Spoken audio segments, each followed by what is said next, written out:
Put yourself in this position. Imagine that you are being chased and hunted by 3 gigantic supernatural monsters that beams out of nowhere to violently condemn you and send your soul down to the abyss of hell. Just imagine.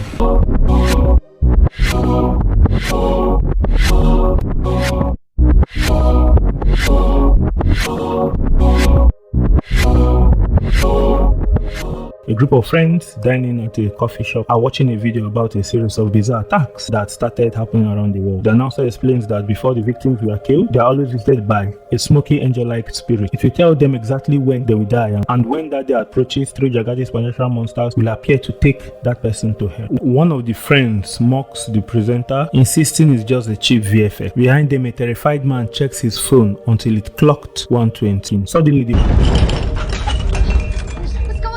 3 gigantic supernatural creatures crashes into the glass walls. The man dreadfully runs out of the coffee shop, terrified. Monsters chase the man down the street as one of the creatures jumps into the air before landing on the vehicle in front of the man. The man desperately crawls under a vehicle in an attempt to escape, with the monsters dragging him out, flinging him to the ground. As a last-ditch attempt to crawl away, to the horror of terrified bystanders, the monster intensifies his torture before sucking his soul down to hell. After that, the 3 gigantic monsters runs away towards the revolving glass door, vanishing in plain sight. What remains is the charred corpse of the man. At the police station, the detective, Jin Kyung-hoon, is seen walking down into a conference room as they are briefed on the situation of that day. He noisily poured himself a cup of tea, drawing the attention of other police officers. The man killed earlier is revealed to be Jin Kyung-hoon, a 36-year-old man that has no other families apart from his ex-wife. The presenter at the police station introduces the new truth call. The police captain authorizes the detective and his colleague to go and investigate the case and instruct them not to incite any court member. These police officers arrive at the crime scene and checks with the investigators. The man tells that the monsters didn't leave any physical evidence. The detective walks over, listening to the presenter's presentation, and he warns the god is sending this monster as a message, instructing human beings to stop sinning.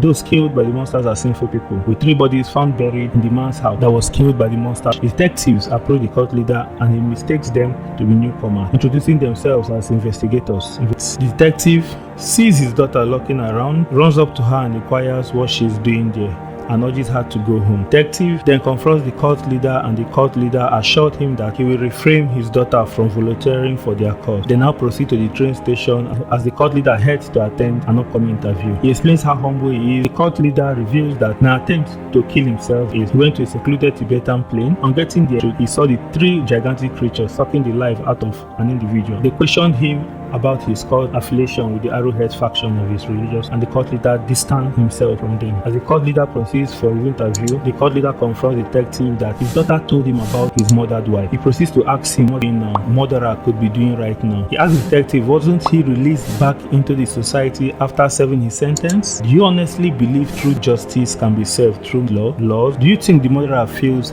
any form of? The detective then returns home, goes to his daughter's room to have a word with her. His daughter assures him that she's not a fanatic, that she just went to a few of his lectures out of curiosity. The detective then resigns to his room, recalling how horrible he felt when he discovered his wife was murdered. Let go of me, you bastards! Let go! Let go! I'm her husband! Later that night, a woman returns home to her family, and to her surprise, her family comes out singing happy birthday to her, and her older son brings out his camera to video the heartwarming event. Then his face became terrified as he sees something that really scared him. The mother followed his gaze and noticed a ghostly face appearing at the background as he tells her that 5 days from now at 3 p.m. that she's going to die and go straight to hell. That this crazy buffoon, this idiot, spewing the hatred and the propaganda of the Arrowhead cult, a faction of the new truth cult, revealing accomplishment of the Arrowhead cult. It brings out the video of a group of teenagers torturing a man as the man begs desperately for his life to be spared. The next thing shows Detective Jin, the detective, walking straight to his office from the car park, and the reporter intercepts him along the way, trying to know the details of the case. He enters the room and now meets the attorney, Minya Jin. The next scene now reveals the mother meeting the attorney. The mother experienced the ghostly face appearing in her house during her birthday. She begs the lawyer to save her life. The mother made them understand that she has visited the religious cult to ask for their help, that they will only help her if she agrees to broadcast the time that the creatures will take her soul to hell. And in exchange, the chairman will pay her 3 billion more. She begs the attorney to help her and make sure that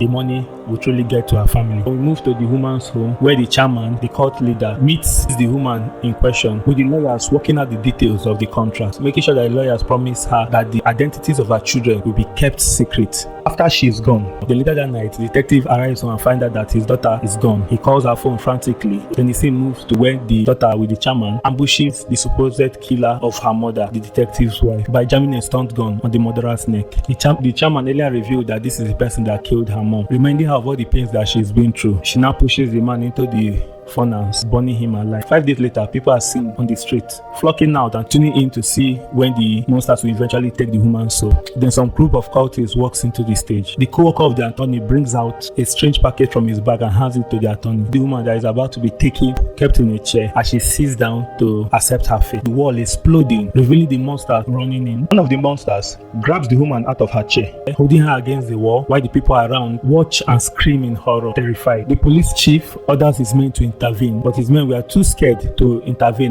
Detective walks in and firing hopelessly. With just one punch, the detective is knocked out, flying across the room. Then it's shown that on live TV, the creatures is seen beating the woman before sucking out her soul and sending it to hell. After sucking her soul, the monsters runs out, jumping into the crowd and vanishing in plain sight.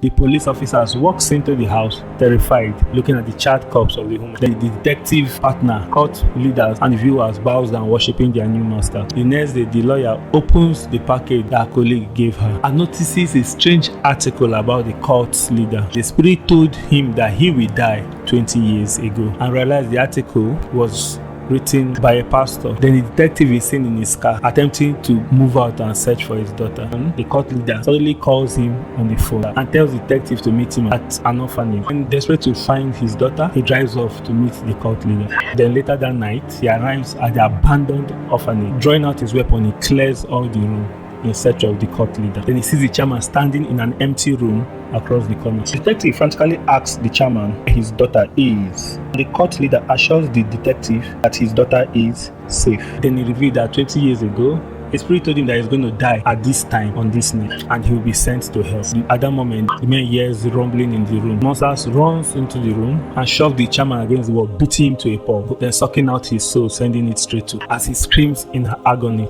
detective closes his eye as the spiritual creature vanishes from the building. Then later that night, he comes home, finding his daughter and hugging her. Meanwhile, the lawyer tracks the pastor to his apartment. The pastor welcomes her into his office, and she inquires whether the pastor still have the audio of his interview with the chairman. To prove that he has the audio, the pastor opens up a file, playing the audio of his interview with the chairman, as they both hear the chairman admitting that he's going to be sent to hell. Then in amazement, the lawyer asks the pastor whether she can get the audio, but the pastor hurriedly deletes the file from his computer. Shocking the woman further, the pastor reveals that the cult leader promised to make him the new chairman in exchange to killing her. So afraid, she runs out of the building, meeting a faction of the Arrowheads waiting to beat her to death. They will move down to 4 years later. It is seen that the members of the New Truth Society has grown more powerful than ever. Some people afraid of being dragged to hell attempt to end their life, but the monster ends up bringing them back to life and beating them before sucking their souls. Then it is shown that a network executive calls his wife, informing her that he'll be working late. Their newborn baby is in the ICU receiving treatment. She's terrified that something might go wrong. Later, the wife enters the ICU to check on her newborn baby and brings out her phone to take a video that she can send to her husband. Suddenly, the woman is shocked, finding out the spirit have appeared to her newborn child, informing it that it will go to hell in 3 days' time.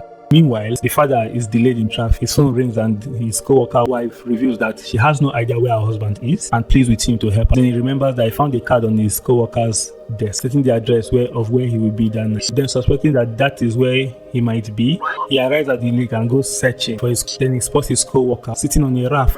Then he drags his co-worker back to a raft and begs him to explain why he's there. His co-worker finally explains that he was visited by the spirit and told him that he will be sent to hell tonight. That's why he moved away, so that nobody will know it, in order not to ruin his family name. So the father calms him down and informs him that the pseudo law firm would conceal his death. Then suddenly the man drags the man into the lake, leaving the father helpless to save him. The monsters beat him, sucked out his soul, leaving his child remain on the dock. In awe, he screams for help. Then suddenly 3 cars arrives at that scene. The group of men storms out. They are from the solo group and they are there to cover up the death of his friend. They drag the terrified father away from the shore, and the leader of the men tells the father to pretend that this never happened. Then he was sedated, and the next morning he wakes up in his car far away from where his friend just died. Then he heads to the hospital to meet his wife. His wife hands him her phone, showing the video of the spirit, prophesying the death, the condemnation of their son. The mother now cries on the father, comforting her. The father runs to his co-worker office, asking her to pull out an earlier interview. And he notices that the same person in the interview that he saw last night. He goes to the university where the man works as a professor and walks up to his office. The father is about to knock on the door when he's suddenly dragged inside the room. Inside, he meets the professor, and the professor inquires to discuss the new truth and the power they oversee. And the professor reveals that the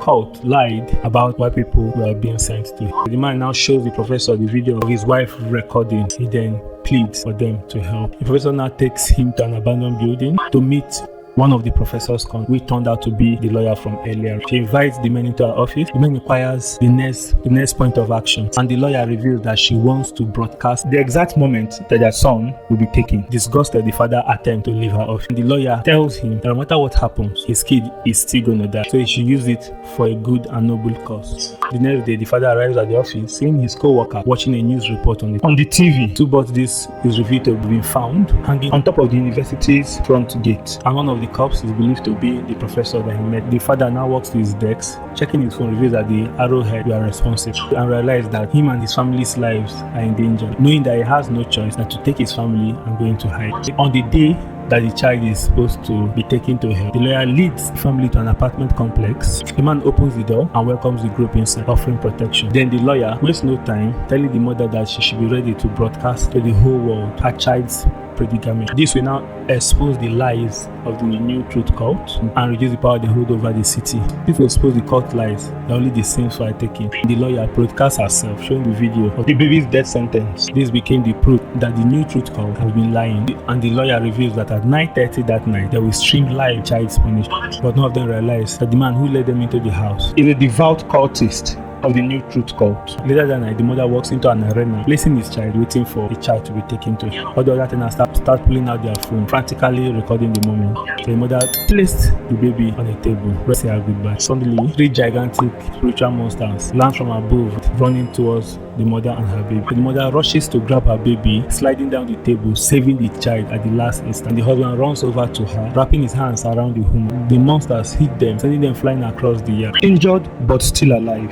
Then three demons approaches them, sucking out their souls in front of everyone. And after doing that, then the spiritual creatures runs away, disappearing in plain sight. All that is left are the scorched body of the parent. Weeping, the lawyer then hears the cry of the baby. Somehow the baby survived. But the secret cultist in their midst walks to the baby, seeing that the baby is angry. He tries to kill the baby when suddenly the monsters comes from the ground, making him realize that his time has come. Brutally attacks him in the arena. The lawyer watches as his soul is being sucked. May I introduce you to the child who lives? Then across the city, a child corpse is shaking in its glass box. It's packed kunjang, the same woman who was killed 4 years ago, and her body slowly rebuilt itself from the ashes around the room. The woman has come back to life, and now she's here to get her revenge.